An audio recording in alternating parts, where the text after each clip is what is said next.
이 시간 모두 일어나셔서 부활절 기념 강론 네 번째 시간 요한복음 21장 18절에서 25절까지 말씀 우리 한 목소리로 읽도록 하겠습니다. 자, 읽겠습니다. 시작. 내가 진실로 내게 이르노니 내가 젊어서는 스스로 뛰고 원하는 곳에 다녔고 늙어서는 내 팔을 벌리리니 남이 내게 띠띠우고 원하지 아니하는 곳으로 데려가리라.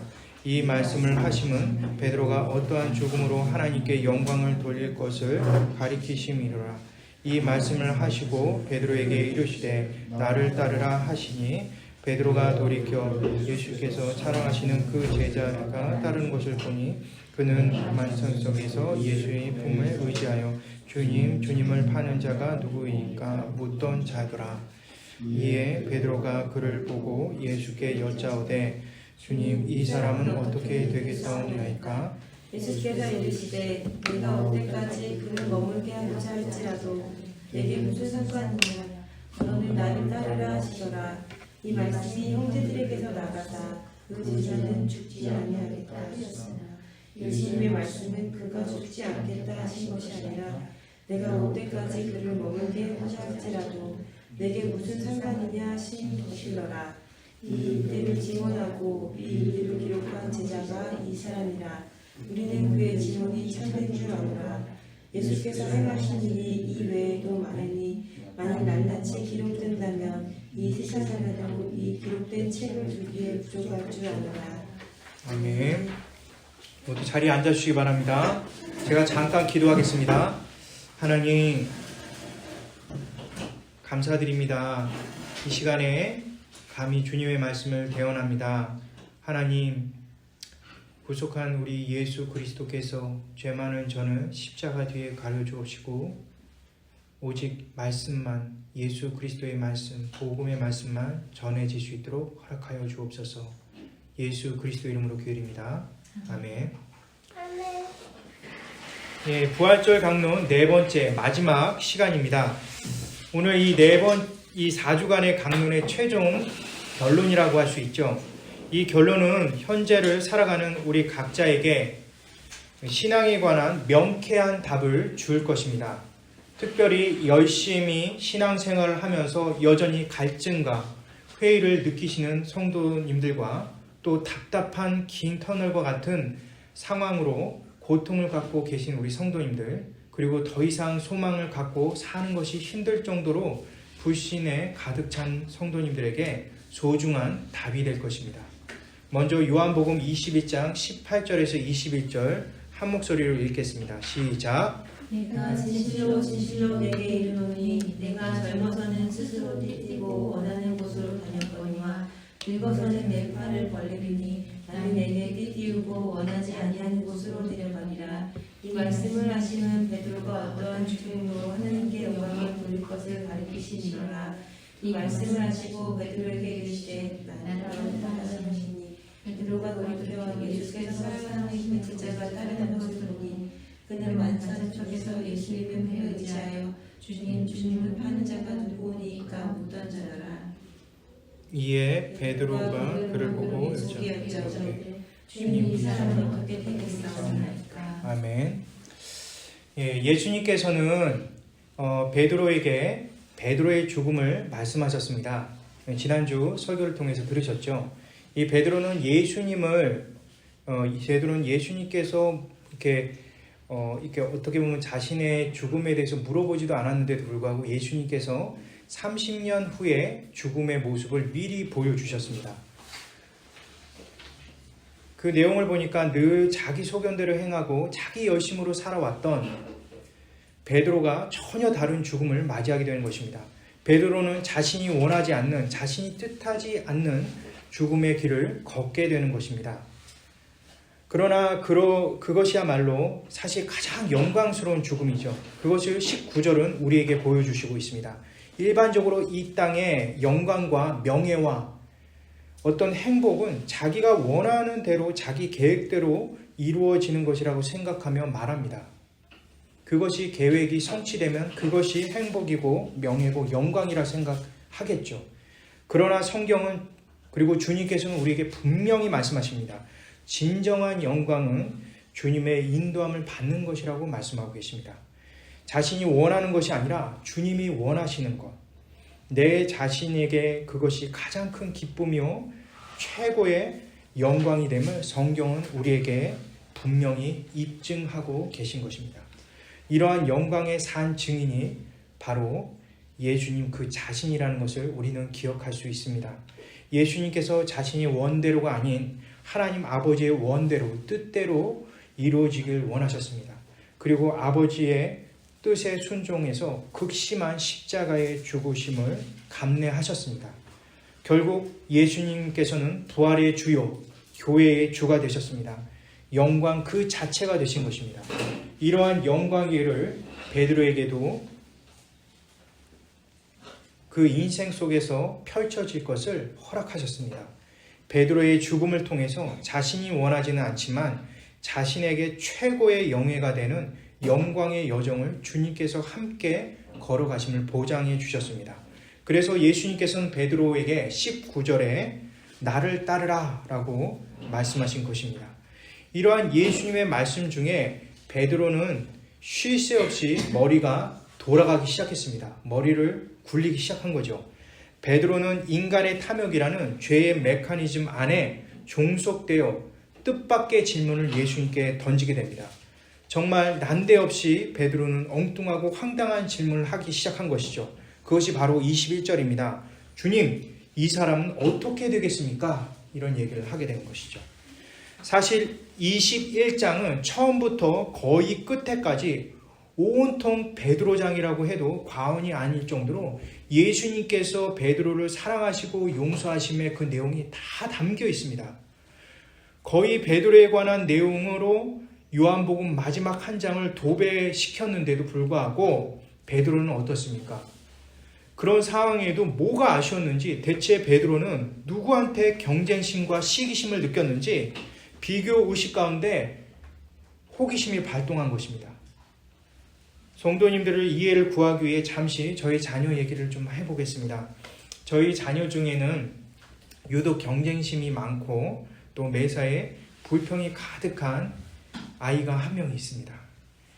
그 아이는 늘 부당하다고 생각하며 또 울상을 짓곤 합니다. 공평하지 못하다고 생각하고 그것에 의해서 굉장히 민감합니다. 그래서 언제나 자신의 기준으로 공평을 생각합니다. 페어하다는 기준은 본인인 것이죠. 저는 그 아이를 많이 사랑합니다. 그래서 알게 모르게 그 아이에게만 주는 선물도 있습니다. 그런데 그렇게 혼자 받을 때 늘 기뻐하면서도 다른 형제들도 역시 자신과 같은 선물을 받았는지 안 받았는지 반드시 확인을 합니다. 만일 자신이 받은 것과 상응되는 그 무엇인가 받았다는 것이 사실이 밝혀지면 여지없이 불만과 시기심을 드러냅니다. 그리고 오히려 가만히 있던 다른 형제들을 자극시키고 시기심을 표현하기도 하죠. 이러한 모습은 저의 자녀뿐만 아니라 저에게도 있습니다. 그리고 우리 모두에게도 동일하게 있지 않습니까? 어른들이 아이들보다 인격적으로 성숙하다는 말이 무색할 때가 있습니다. 오히려 나이를 먹으면서 내 자신의 치부를 더 잘 감출 수 있고 자신을 미화시킬 수 있는 노련함이 있기 때문에 그러한 것이 감춰질 뿐인 것입니다. 따라서 오늘 베드로의 이러한 모습은 현재 나의 모습을 투영해 볼 수가 있습니다. 그렇다면 이 베드로가 그렇게 시기했던 베드로의 그 대상은 과연 누구일까요? 그렇게도 베드로가 예수님의 사랑과 용서를 듬뿍 받았음에도 불구하고 여전히 의식하는 그 사람은 과연 누구이겠습니까? 20절에 그 힌트가 나왔습니다. 20절 우리 한 목소리 한번 읽어볼까요? 시작. 베드로가 돌이켜 예수께서 사랑하시는 그 제자가 따르는 것을 보니 그는 마찬 속에서 예수의 품에 의지하여 주님을 파는 자가 누구오니까 묻던 자더라. 바로 예수님께서 사랑하시는 그 제자라고 나와 있습니다. 그는 예수님의 가장 가까운 옆에서 예수님을 기댈 정도로 아주 친밀한 제자입니다. 우리가 잘 알듯이 마지막 만찬 때에 예수님 양 옆에 있었던 그 한 사람은 바로 사도 요한이고 다른 한 사람은 가룟 유다입니다. 베드로는 예수님을 대표하는 수석 제자이지만 그 마지막 때에 정작 그 양쪽 옆에 앉지 못했습니다. 자, 그렇다면 그들 중에 가룟 유다와 사도 요한 중에 누구일까요? 그것은 두말할 것 없이 요한복음을 성령의 감동으로 써 내려갔던 바로 사도 요한인 것입니다. 요한복음 성경을 살펴보면 다른 제자들과 다른 이 사랑받는 자, 예수님이 사랑하시는 그 제자인 사도 요한의 독특한 면모를 볼 수가 있습니다. 요한복음 12장과 13장에 보게 되면 예수님의 품에서 친밀하게 얘기하는 모습이 나오는데 그 모습 역시 사도 요한이고요. 요한복음 18장과 19장에서 예수님께서 십자가 지시기 전 재판에 끌려가실 때 곁에서 끝까지 그 자리를 지켰던 것도 유일하게 바로 사도 요한뿐입니다. 뿐만 아니라 요한복음 19장에 십자가의 현장에 유일하게 남아있던 제자였으며 예수님의 육신의 모친 마리아를 부탁받았던 자 역시 사도 요한이었습니다. 예수님의 죽으심을 직접 목도했을 뿐만 아니라 예수님의 부활의 소식을 듣자마자 뒤도 돌아보지 않고 달려가 그 빈 무덤을 확인해 봤던 것도 바로 사도 요한이었습니다. 그런 사도 요한이지만 정작 요한복음 전반에는 이 사랑하시는 제자라는 이름조차, 이 별칭조차 나오지 않습니다. 후반부에 등장하더라도 자신의 이름이 아닌 예수님께서 사랑하시는 그 제자라는 호칭으로 자신을 숨기듯 등장시켰습니다. 그런데 과연 예수님께서 사랑하시는 제자가 요한뿐이겠습니까? 예수님께서 예수님의 부활의 소식을 듣지 못해 도마를 위해서 다시 한번 부활의 증거를 보여주시기 위해서 제자들에게 나타나셨는데 얼마나 도마를 사랑하시는지 우리가 할 수가 있는 것입니다. 그리고 요한복음 11장에도 제자가 아닌 이 나사로를 예수님의 사랑하는 자라는 표현을 통해서 얼마나 나사로를 사랑하셨는지도 보여주고 계시죠. 중요한 것은 요한복음 3장 16절에 뭐라고 나왔습니까? 예수님께서 세상을 정말 모든 자를 그렇게, 그리고 모든 피조물을 그렇게 사랑하셨다는 내용들이 나와 있는 것이죠. 그런데 이 사도 요한은 이렇게 흔히도 흔한 이 예수님의 사랑하는 대상 중 하나로 자신을 지칭하고 있습니다. 자신의 정체성을 자신의 이름으로 두지 않고 예수님이 사랑하시는 그 제자라는 말을 했던 그 이유는 과연 무엇일까요? 예수님께서 사랑하시는 제자라는 표현은 그 흔해 빠진 감정파리가 아닙니다. 그저 사랑했기 때문에 그 증거로서 자신의 이름 대신 그것을 사용했던 것이 아니었던 것이죠. 사도 요한은 예수님께서 하신 그 일에 대해서 구체적인 내용의 근거를 가지고 예수님이 사랑하시는 그 제자라는 표현을 한 것입니다. 바로 구체적인 그 사랑의 내용은 바로 무엇입니까? 바로 십자가에서 죽으시고 부활하신 그 사랑에 대한 내용을 하고 있는 것입니다. 사도 요한이 성령의 감동으로 써냈던 다른 성경이 있습니다. 요한일서입니다. 요한일서에 이 부분이 정확히 표현되어 있습니다. 요한일서 1장 1절과 2절 우리 한 목소리를 읽도록 하겠습니다. 시작. 최초부터 있는 생명의 말씀에 관하여는 우리가 들은 바로 눈으로 본 바요 자세히 보고 우리의 손으로 만진 바라. 이 생명이 나타나신 바 될지라. 이 영원한 생명을 우리가 보았고 증언하여 너희에게 전하노니 이는 아버지와 함께 계시다가 우리에게 나타나신 바 되이시니라. 사도 요한은 예수님을 늘 곁에서 생생히 봤던 사람입니다.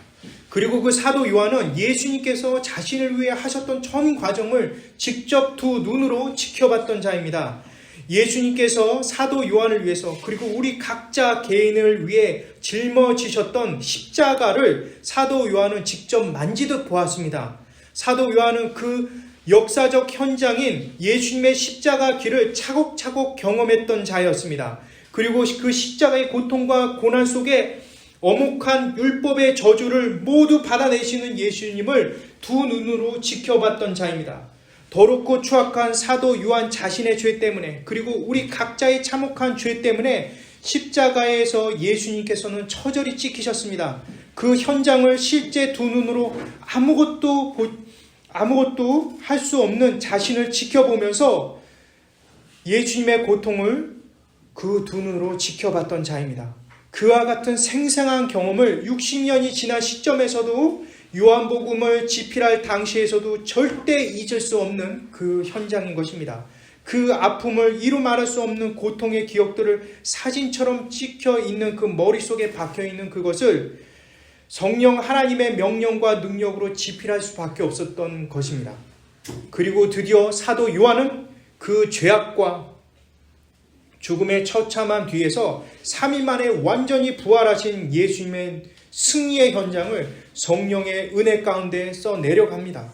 이로써 사도 요한의 그러한 고백들, 생생하신 그 예수님의 그러한 모습들에 대해서 확실히 증언할 수 있는 자가 된 것입니다. 요한복음 21장 24절 우리 함께 읽겠습니다. 시작.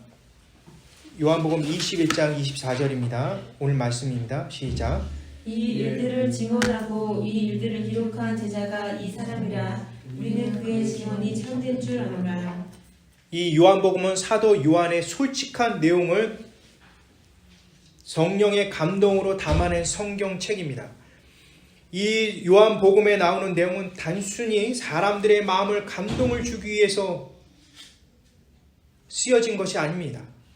사도 요한의 그러한 말의 사랑은 그냥 단순히 감정파리가 아니라는 것입니다.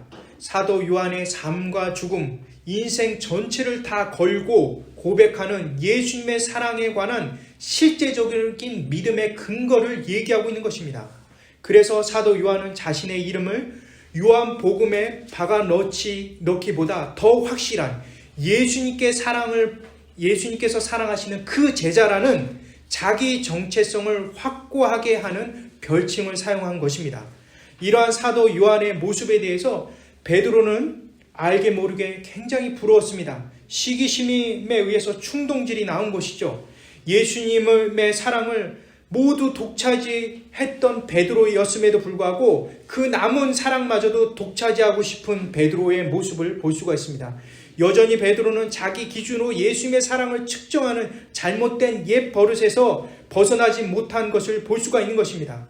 그래서 예수님께서 베드로 자신에 대한 유언과 같은 말씀을 통해 밝혀주시는 영광스러운 죽음에 대한 예언 속에서도 여전히 요한의 죽음에 대해서 비교해 보고 싶었던 것입니다. 어떤 죽음이 더 영광된 모습일지 비교 우위를 점하고 싶었던 것입니다. 22절에서 23절 말씀, 25절 말씀까지 우리 한 목소리로 읽겠습니다. 22절에서 25절 끝까지입니다. 시작. 예수께서 이르시되 내가 올 때까지 그를 머물게 하고자 할지라도 내게 무슨 산이냐 너는 나를 따르라 하시더라. 이 말씀이 형제들에게 나가서 그 제자는 죽지 아니하겠다 하였으나 예수님의 말씀은 그가 죽지 않겠다 하신 것이 아니라 내가 올 때까지 그를 머물게 하고자 할지라도 내게 무슨 상관이냐 하신 것이라. 이 일들을 증언하고 이 일들을 기록한 제자가 이 사람이라. 우리는 그의 증언이 참된 줄 아노라. 예수께서 행하신 일이 그 이후에도 많으니 만일 낱낱이 기록된다면 이 세상이라도 이 기록된 책을 듣기에 부족할 줄 아노라. 예수님께서는 22절에 아주 베드로를 엄중하게 꾸짖으셨습니다. 대체 요한과 너는 무슨 상관이냐? 정신 좀 차려라. 아직도 거기서 헤매지 못하고 있느냐? 너의 알 바가 아니지 않느냐?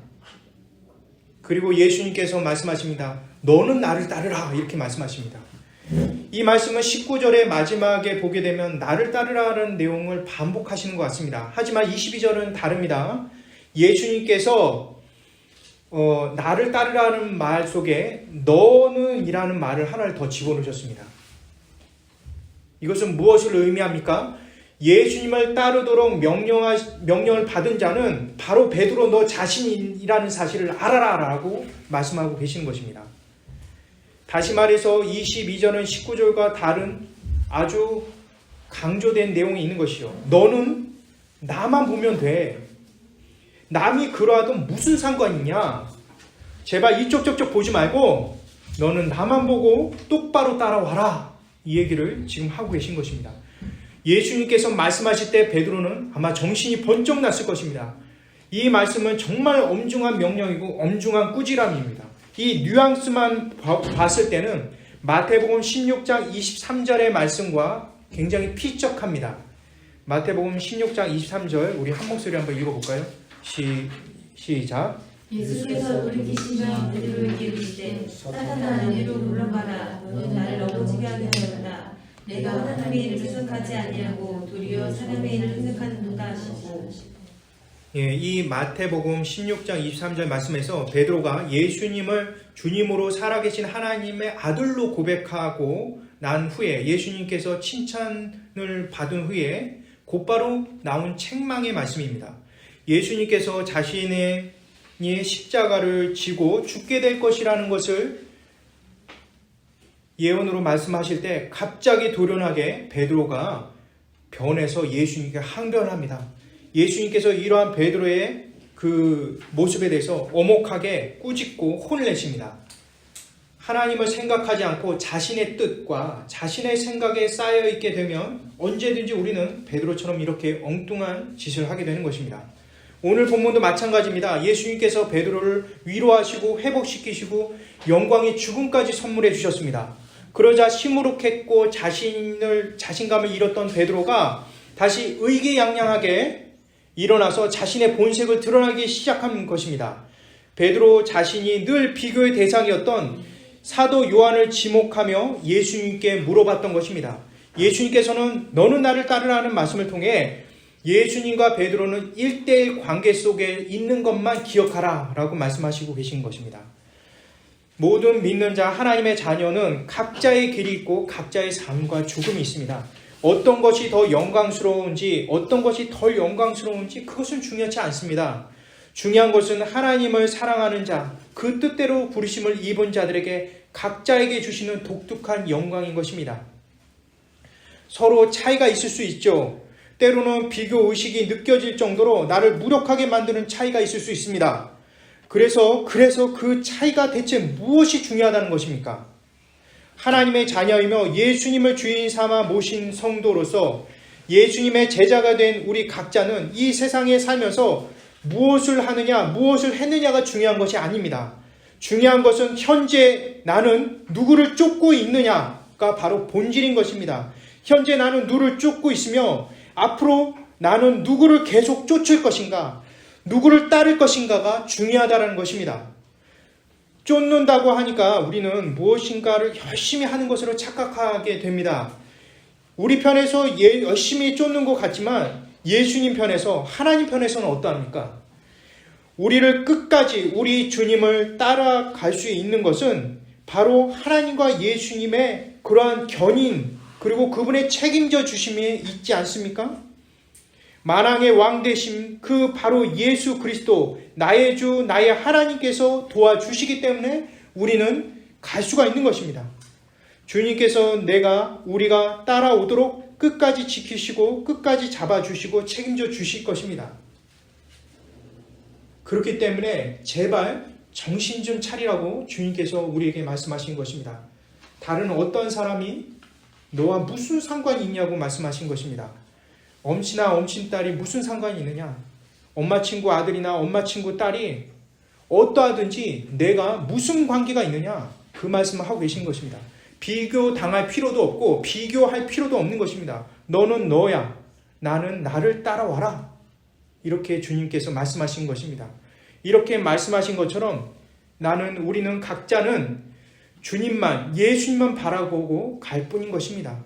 예수님을 바라보며 그분과 함께 걸어가는 그 길은 때로는 고될 수 있지만 결국은 영광스러운 것이라는 것을 우리는 알아야만 하는 것입니다. 로마서 8장 18절 우리 한 목소리로 읽겠습니다. 로마서 8장 18절입니다. 시작.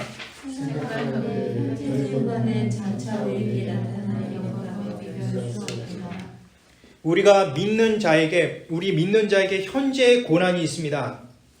우리를 완전히 집어삼킬 것 같은 그런 고난이 찾아온다 할지라도 그것은 절대 우리에게 고난으로 끝나는 것이 아닙니다. 우리 각자에게 주시는 이 세상의 영광의 그러한 형태와 다를지언정 그 영광의 주체자 되신 예수님은 모두 동일하다는 것입니다. 그 영광의 주체자 되신 그 예수님께서 늘 우리와 함께 하시기 때문에 현재 있는 고난과 비교할 수 없는 위대한 능력과 권능이 우리 안에 늘 함께 한다는 것을 잊어서는 안 된다는 것입니다.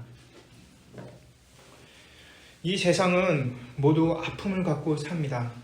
그 아픔은 내가 부유하든 가난하든 많이 배웠든 그렇지 않든 잘생겼든 못생겼든 병약하든 건강하든 자식이 어떠하든 부모가 누구이든지 간에 직장이 무엇이든 학교 성적이 어떻든 출신이 어떻든 그러한 모든 것이든 간에 모든 사람들은 각자가 갖고 있는 어려움과 아픔과 고통과 고난을 가지고 살아갑니다. 내가 갖고 있지 않은 것을 일일이 따져 물으며 불평하는 제목을 달고 열심히 살아간다 하더라도 결코 우리는 모두 죽을 때까지 내가 갖고 있는 불평에 만족할 수 있는 삶을 살 수가 없습니다. 다른 이들과 비교하며 처절히 자신을 죽이는 태도로 장차 올 영광에 대한 소망이 없는 자처럼 살아서는 안 된다는 것이죠. 그러한 자들은 현재 고난이 절대로 주님께서 허락하신 소중한 나만의 선물이라는 사실을, 은혜라는 사실을 절대로 깨달을 수가 없습니다. 현재의 고난과 앞으로 올 영광은 오직 예수님께 구원받은 자만이 알 수 있는 특권인 것입니다. 한번 오늘 말씀 다시 한번 생각하면서 한번 잘 생각해 보시기 바랍니다. 오늘 말씀은 사실 21장 요한복음에 있어서 마지막 장이거든요. 그런데 그 마지막 장을 장식하는 내용은 무엇입니까? 바로 사도 베드로가 사도 요한에 대해 비교 의식으로 예수님께 마지막까지 책망을 듣는 그 내용이 요한복음 21장의 마지막을 장식하고 있습니다. 요한복음의 마지막을 장식하고 있죠. 성경의 페이지가 많아서, 성경의 종이가 많아서 아무거나 다 갖다 붙이는 것이 성경이 아닙니다. 21장 25절에 이렇게 나왔죠. 우리 한 목소리 한번 읽어볼까요? 21장 25절 시작. 예수께서 행하신 일이 이 외에도 많으니 만일 낱낱이 기록된다면 이 세상에도 이 기록된 책을 읽기에 부족한 줄 아노라. 요한복음 21장의 마지막 말씀에는 예수님에 관한 그 25장 그 마지막 25절에 보니까 예수님에 관한 내용이 너무나 많다라고 나옵니다. 그렇게 너무나 많은 것 안에서 정말 필요한 것만 성령 하나님께서 고르고 골라서 모아놓은 것이 바로 요한복음인 것입니다. 정말 우리에게 복음이며 구원을 이룰 수 있는 지식만 모아놓은 엑기스가 바로 요한복음인 것이죠. 그런데 오늘 마지막 본문에 예수님께서 비교 의식에 쩌들어 있는 베드로를 마지막까지 책망하시고 눈을 교정시키는 것으로 마무리 졌다는 것은 굉장히 의미가 있는 것입니다. 마태복음처럼 엄청난 지상 명령으로 멋들어지게 끝나는 내용이 아닙니다. 너희는 가서 모든 족속으로 삼아 아버지가 아들과 성령 이름으로 세례를 주고 내가 내게 분부한 모든 것을 가르쳐 지키게 하라. 이렇게 얼마나 멋있는 말로 이렇게 마태복음처럼 끝냈으면 좋겠습니까? 그런데 끝까지 베드로를 엄청나게 책망하고 너 좀 비교의식 좀 갖지 마. 이렇게 하면서 끝을 맺는다는 것이죠. 그것은 21장 마지막 단락에 예수님과 베드로에 나오는 아주 독특한 일방적인 바로 지혜가 담겨있다는 사실을 우리는 기억해야만 하는 것입니다. 21장 20절과 21절까지 말씀을 살펴보면 예수님께서 베드로가 원하는 대답을 하나도 하시지 않습니다. 오히려 예수님께서는 베드로가 물어보지도 않았던 베드로 자신의 죽음에 관해서 말씀하셨습니다. 베드로는 자신의 죽음만큼이나 요한의 죽음이 궁금했습니다. 그런데 끝까지 예수님께서는 요한의 죽음을 말씀하지 않으셨습니다. 베드로의 궁금증을 철저히 풀어주지 않으셨습니다. 그렇습니다. 우리의 신앙은 내가 원하는 궁금증을 풀어내는 것이 아닙니다. 예수님의 십자가와 부활은 나의 원하는 것, 내가 필요한 것을 채우는 것이 신앙이 아니라는 것을 알려주고 있는 것입니다. 예수님의 십자가와 부활은 바로 우리가 이 땅에 살면서 우리가 누구를 믿어야 할지 진짜 의지할 분이 누구인지를 확실히 보여주고 있는 것입니다. 그리고 그것은 내가 필요한 것, 내가 알고 싶은 것을 모두 채워주지 않는다 할지라도 현재 내게 주어진 것이 가장 최상의 것임을 알려주고 있는 내용인 것입니다. 다니엘의 세 친구에 대한 이야기는 우리가 너무나 잘 알고 있는 내용입니다. 거기에는 다니엘 세 친구의 이름 혹시 아십니까? 기억나십니까? 예, 사드락과 메삭과 아벳느고. 그거는 뭐 사실 주일학교를 다녔던 모든 분들은 대부분 다 아시는 내용일 것입니다. 너무나 유명한 사람들이죠. 유명한 신앙의 절개를 지켜서 칭송을 받게 됩니다. 그런데 그들의 고백 속에 놀라운 비밀이 숨겨 있습니다. 다니엘서 3장 16절에서 18절 우리 함께 읽겠습니다. 시작. 사드락과 메삭과 아벳느고가 왕에게 나타나는데 느부갓네살이여 우리가 이 일에 대하여 왕에게 대답할 필요가 없나이다. 왕이여 우리가 섬기는 하나님이 계시다면 우리를 맹렬히 타는 풀무불 가운데서 등에 건져내시고 왕의 손에서도 건져내시리이다. 그렇게 아니하신지라도 왕이여 우리가 왕의 신지를 섬기지도 아니하고 왕이 세우신 금 신사에게 절하지도 아니할 줄을 아옵소서. 사드락과 메삭과 아벳느고의 이러한 대답이 나오기 전에 느부갓네살 왕이 이들에게 거대한 우상 앞에 절하도록 먼저 주문을 했죠. 만약 이러한 경우, 그러니까 만약 그 주문에 대해서 따르지 않을 경우에는 그들은 뜨거운 풀무에 던져져서 뼈까지 증발시키는 완전히 녹아 없어지는 상태가 될 것이라고 엄포를 하고 있는 것입니다. 이러한 상황에서 그들은 17절에 하나님이 계시면 자신들을 건져내실 것이다 라고 말이 나옵니다. 그리고 이어서 18절에 설사 자신들이 죽는 일이 있더라도 왕이 세운 금상에 절하지 않겠다고 나오는 것이죠. 어떻게 보면 굉장히 위대한 고백이고 칭송받을 모습이라고 할 수 있죠. 하나님께서 계시던 안 계시던 자신들은 끝까지 십계명에 나오는 하나님의 명령을 따르겠다는 것이죠. 하나님 외에 다른 신을 믿지 말라는 말씀을 지키겠다는 것입니다. 그런데 이렇게 보면 사드락과 메삭과 아벳느고만 높아지고 하나님은 죽게 되는 것이죠. 이것이 사실이라고 한다면요. 결국 이 내용대로라면 하나님이 살아계신지 또는 죽어 계신지 그건 중요하지 않다는 내용으로 우리에게 다가옵니다.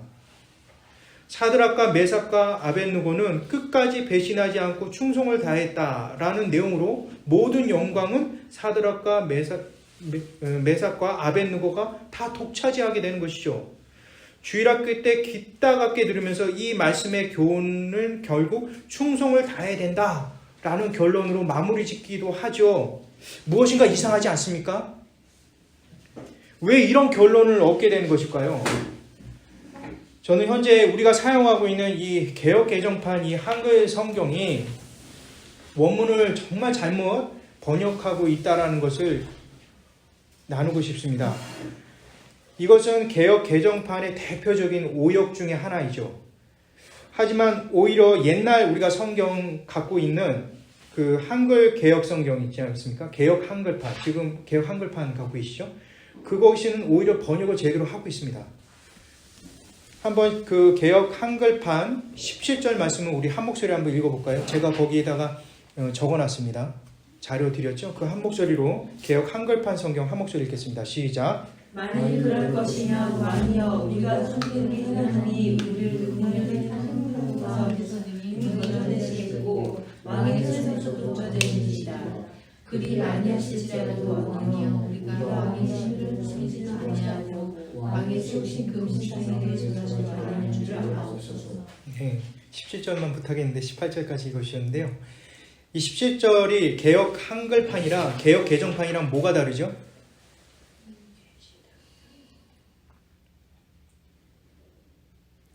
굉장히 큰 차이가 있죠. 개역 개정판은 뭐라고 나와 있습니까? 개역 개정판은 만일 그럴 것이면 왕이여 우리가 섬기는 우리 하나님이 우리를 죄송합니다. 예, 17절 개역 개정판은 뭐라고 나왔습니까? 왕이여 우리가 섬기는 하나님이 계시다면 이라고 나왔습니다. 이건 굉장히 큰 오역이에요. 그러니까 사드락 메삭 아벳느고가 예수님 가지고, 그러니까 하나님 가지고 좀 딜을 하고 있는 거예요. 근데 개역 한글판은 뭐라고 나옵니까? 만일 그럴 것이면 왕이여 우리가 섬기는 우리 하나님이 우리를 극렬히 타는 풀무 가운데 능히 건져내시겠고 왕의 손에서도 건져내실 것이다. 이 얘기는 뭡니까? 개역 한글판에서는 이 하나님이 계시다 안 계시다의 의문을 아예 품지 않고 있습니다. 이미 살아계신 하나님에 대해서는 논하지도 않고 있어요. 그냥 살아계신 하나님이 그냥 전제되어 있는 사실입니다. 중요한 사실은 느부갓네살 왕의 명령에 의해 사드락, 메삭, 아벳느고가 죽는 것이 아니라는 것에 대해서 집중하고 있는 것이죠. 너 왕 느부갓네살, 너에 의해서 내가 죽고 사는 것이 결정되는 게 아니야. 저 위에 계시는 살아계신 하나님에 의해서 결정되는 거야 라고 지금 사드락, 메삭, 아벳느고가 그 얘기를 하고 있는 것이죠. 그리고 나서 개역 한글판 18절에 뭐라고 나옵니까? 그리 아니하실지라도 라고 나오죠. 근데 이것이 개역 개정판에는 뭐라고 나옵니까? 그렇게 하지 아니하실지라도 라고 나옵니다. 엄청난 차이입니다. 이 얘기는 뭐냐면 모든 주권을 하나님께 지금 맡기고 있어요. 개역 한글판에는 정확하게 원문을 해석하고 있어요. 만일 하나님께서 사드락, 메삭, 아벳느고를 살릴 마음이 없어 죽인다 하더라도 하나님 그 자체에 대한 그들의 믿음은 동일하다는 것을 얘기하고 있는 거예요. 즉 살아계신 그 주권적으로 갖고 계시는 그 하나님의 역사는 이에 대해서 절대적으로 지금 신뢰하고 있는 것이죠. 다시 말해서 사드락, 메삭, 아벳느고를 잘 알고 계시는 하나님께서 어떤 결론을 이끄시든 그 모든 것은 하나님께서 각자 사람에게 주시는 최고의 결정이라는 것을 인정하고 있는 것입니다. 그래서 사드락, 메삭, 아벳느고가 흔들 필요가 없는 것이죠. 오직 어떠한 그 위기 상황에서도 인내하면서 주님만을 바라볼 수 있는 것입니다. 이러한 원문에 대해서, 원문의 번역에 대해서 ESV랑 NASB, 그 다음에 KJV, 그래서 킹 제임스 버전도 제대로 번역하고 있습니다. 근데 한글 개역 개정판이 오히려 새로 나온 한글 성경인데도 불구하고 이전 개역 한글판보다 못한 그런 번역을 하고 있는 것이죠. 아무튼 중요한 것은 바로 사드락, 메삭, 아벳느고는 자신들이 원하는 것에 마음을 두기보다는 살아계신 하나님에 대한 믿음으로 인내하고 나갈 것임을 여기서는 말씀하고 계시는 것입니다. 이 오늘 본문과 굉장히 연결되어 있죠. 예수님께서 베드로의 원하는 것, 그리고 원하는 물음에 대해서 답하고 있지 않습니다. 그러나 예수님께서는 베드로에게 꼭 필요한 것을 베푸시고 알려주신다는 것이죠. 그리고 베드로가 묻지 않는 것에 대해서 예수님께서 오히려 그냥 답하십니다. 이건 독특하게 일방적인 예수님의 은혜에 전하는 방법인 것이죠. 그러나 이러한 예수님의 답변과 대화는 예수님께 대한 신뢰와 믿음의 바탕이 된다면 전혀 문제가 되지 않습니다. 따라서 베드로가 우리가 가져야 할 신앙은 바로 그분께 대한 신뢰와 믿음인 것입니다. 오직 예수님만 믿으라는 것이죠. 예수님의 십자가와 부활을 믿는 자는 구원자 예수님께 대한 절대적인 믿음을 가지게 되는 것입니다. 이 믿음이 어떤 상황에서도, 그리고 우리가 원하는 것과 반대하는 일이 일어난다 할지라도, 또 현재 우리가 답이 없는 상황에 내몰린다 할지라도 끝까지 인내하며 예수님의 신실함을 믿으며 지켜나갈 것에 대해서, 그리고 주님께서 인도해 주실 것에 대해서 말씀하고 계시는 것입니다. 한국에서 그 IMF 때 일입니다. 그때 저는 많은 아르바이트를 하고 있었습니다. 그때 저에게 있어서 가장 힘들었던 아르바이트는 새벽 신문 배달이었습니다. 당시 장마철의 신문 배달은 정말 너무나 힘들었던 기억으로 아직도 머릿속에 남겨져 있습니다. 당시 제가 돌린 신문의 부수는 1000부 이상이 되었습니다. 비가 오는 날이면 너무나 고통스럽고 힘겨웠습니다. 그 1000부가 넘는 신문들을 일일이 제가 비닐 포장을 다 했어요. 그리고 보통 때보다 더 일찍 일어나야만 했습니다. 장마가 있는 동안은 하루에 2-3시간밖에 못 잤던 기억이 있습니다. 그렇게 오랫동안 그 장마철에 비닐 포장을 하고 배달을 하면서 정말 하루를 힘겹게 보냈던 기억이 있습니다. 당시 신문 배달할 때마다 정말 화가 나는 지역이 한 군데가 있었습니다. 그것은 바로 이 달동네였습니다. 잘 못 사는 사람분들이 산같이 높은 지대에서 사시는 그런 지역을 가리켜서 달동네라고 보통 통칭하지 않습니까? 그렇게 어렵게 살면서도 그 가장 높은 곳에 살면서도 신문 구독을 꼿꼿이 이렇게 하시는 분들이 계셨습니다. 그 신문을 보시는 그 그분 때문에 오토바이를 저 밑에다가 세워놓고 혼자서 그 작은 골목길에 그 계단을 수십 계단을 정말 올라가갖고 그렇게 배달을 해야 됩니다. 그날도 아주 그냥 그 고통스럽게 그 감내하면서 비에 흠뻑 맞고 올라가고 또 올라가서 그곳에 신문을 배달하고 내려왔는데 이 오토바이가 완전히 뒤집어진 겁니다. 비가 너무 많이 쏟아지고 바람이 불어서 그 위에 있던 그 비닐 포장됐던 그 신문들이 미끄러지면서 그 무게를 견디지 못해서 그게 이제 된 거죠. 그래서 오토바이가 쓰러졌는데 그냥 쓰러진 게 아니라 너무 많은 그 신문들이 있으니까 완전히 뒤집어진 겁니다. 그러니까 비는 엄청나게 많이 오죠. 비닐 포장을 아무리 많이 해도 그렇게 쓰러지게 되면 그 비닐 포장 안에 빗물이 다 스며들게 되죠. 완전히 넉마장이가 된 겁니다. 그러면 다시 또 신문 배급소에 가야만 하죠. 배급소에 정말 먼 곳에 또 가서 또 나머지 그 배달할 곳에 있는 그 신문들을 또 일일이 비닐봉지를 다 다시 껴갖고 또 담아갖고 또 이렇게 가서 이렇게 해야 됩니다. 밤 11시에 나갔는데 오전 9시에 배달이 그날 끝났습니다. 신문이 늦게 도착한 곳에 그 구독자 되는 그 아저씨들이 막 욕하고 소리를 지르고 막 그랬죠. 집에 돌아오는 길에 온통 그냥 몸에 장맛비로 그냥 흠뻑 계속해서 젖었습니다. 눈 앞에 그냥 가릴 정도로 막 폭우가 막 쏟아졌는데 이게 눈물인지 빗물인지 막 하염없이 막 눈에서 막 물이 흐르고 있더라고요. 하늘에 대고 처음에는 인내하자. 주님께서 무엇인가 은혜를 주시려고 하는구나. 믿자 이렇게 얘기를 했는데 그렇게 한 달간 장마가 계속되고 나니까 그 고통에 그냥 완전히 막 미쳐버리겠더라고요. 그 빗물을 맞으면서 눈물이 솟아나는데 그 다음에는 하늘을 향해서 미친놈같이 막 고래고래 소리를 질렀습니다. 왜 나만 갖고 그러시냐고, 왜 나만 이렇게 힘들게 허덕거려야 되냐고 막 이렇게 소리를 질렀습니다. 왜 나만 유난히 그 예수님을 믿게 되면서 축복커녕 일반 내 나이 또래에 있는 친구들보다도 훨씬 못한 삶을 살아야 되느냐고 소리를 지르기 시작했던 것입니다. 하늘을 향해서 한 손을 들고 삿대질을 하면서 소리를 질렀던 것이 지금도 생생합니다.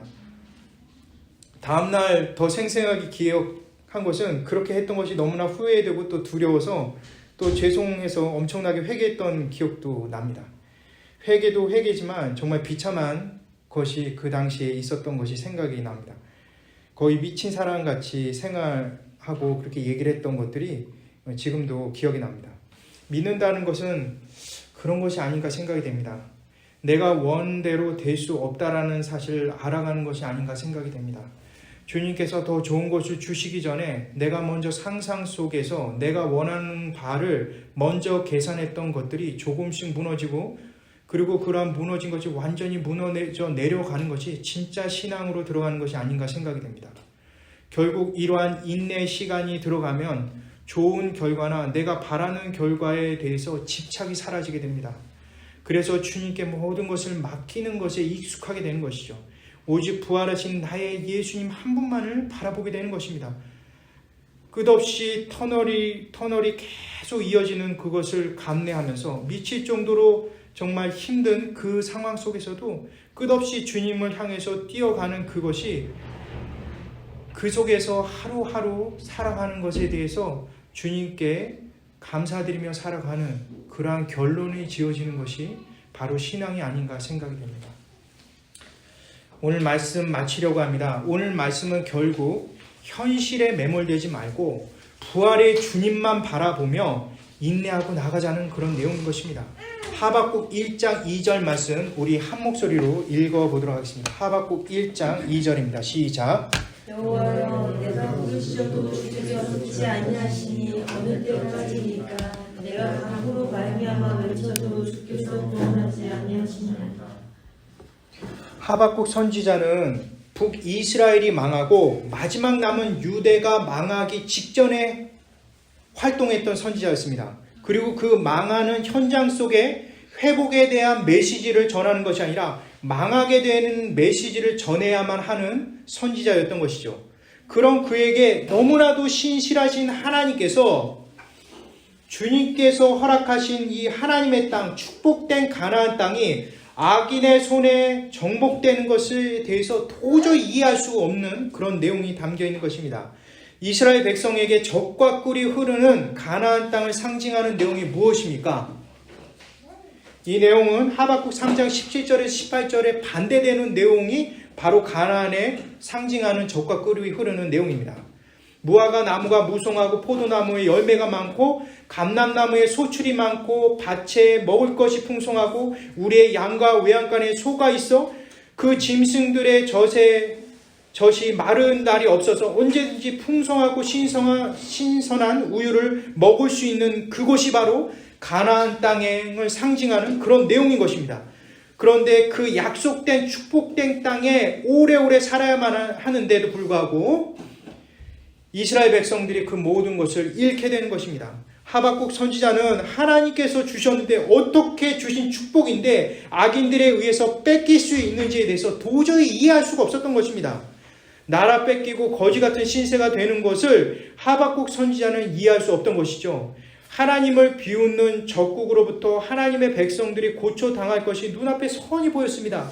하나님의 신실함을 두고 생각할 때 이해할 수 없는 상황이라는 것이죠. 그런데 마지막 하박국 선지자는 알게 된 것입니다. 가나안을 빼앗기고 그곳에 소출을 얻을 수 있는 그 모든 축복을 잃는다 할지라도 나라가 뺏겨서 포로가 된다 할지라도 괜찮다는 것을 알게 된 것이죠. 왠 줄 아십니까? 바로 이스라엘의 진짜 축복은 가나안 땅도 아니고 가나안 땅에 나오는 젖과 꿀이 흐르는 풍성한 소출이 아니라는 사실을 알게 된 것입니다.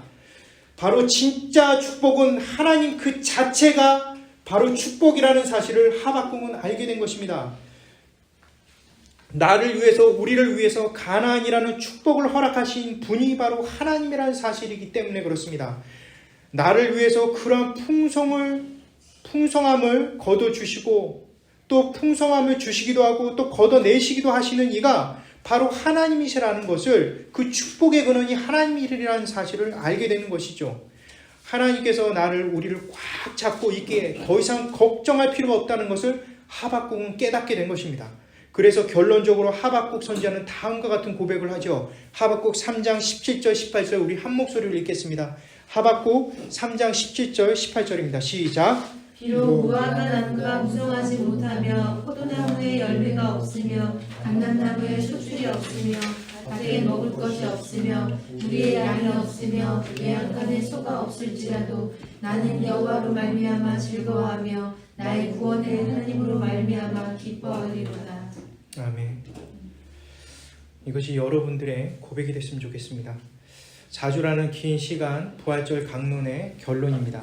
우리의 생활이, 우리의 삶이 때로는 고달프고 때로는 내가 원하는 대로 안 된다 하더라도 우리의 믿음의 대상은 오직 부활하신 예수 그리스도라는 사실을 잊어서는 안 됩니다. 우리는 그분을 믿고 신뢰하며 살아갑니다. 그것이 때로는 고달프고 힘들더라도 신실하신 나의 주 우리 예수님은 결단코 우리를 절대로 포기하지 않는다는 사실을 기억하셔야만 하는 것입니다. 우리를 의롭게 하시며 우리를 반드시 거룩하게 할 분은 오직 예수님 한 분뿐인 것입니다. 우리는 오직 예수님만 바라며 오늘 하루를 살아가는 것입니다. 인내라는 말이 무색할 정도로 오늘날 세상은 결론에 집착합니다. 그렇지만 우리는 결론이 아닌 그 결론을 이루시는 주님만을 바라보며 하루하루를 전적으로 의존하며 살아갈 뿐인 것입니다. 그리고 작은 신앙을 갖고 버티며 인내하기를 밥 먹듯이 하며 살아가는 것입니다. 그러나 그 인내는 결코 괴로운 것이 아닙니다. 우리 주님께서 동행하심으로 든든합니다. 걱정이 우리를 사로잡더라도 때로는 넘어져 일어날 힘조차 없다 하더라도 곁에 계신 주님께서는 우리 각자에게 최고의 영광을 주실 것입니다. 최고의 길을 예비하고 우리를 불러주시는 것입니다. 주님 다시 배울 그날까지 우리의 소망은 오직 부활의 주님께만 있는 것입니다. 제가 기도하겠습니다. 하나님 감사합니다. 믿음의 주여 온전케 하신 주님만 바라보며 살아가게 허락하여 주옵소서. 주님 한 분 위에 그 어떤 것도 의지하거나 의존되지 않도록 주님만 꽉 붙들고 살아갈 수 있는 우리가 되게 하여 주옵소서. 우리에게 닥친 일들이 우리를 넘어지지 않도록 주께서 보호하시며 우리를 굳건하게 반석 위에 세워 주옵소서. 부활절 기념 예배를 통해서 우리가 더 믿음에 대해서, 믿음의 내용에 대해서 더 확실히 알고 살아가는 우리 모두가 되게 허락하여 주시옵소서. 예수 그리스도 이름으로 기도드립니다. 아멘.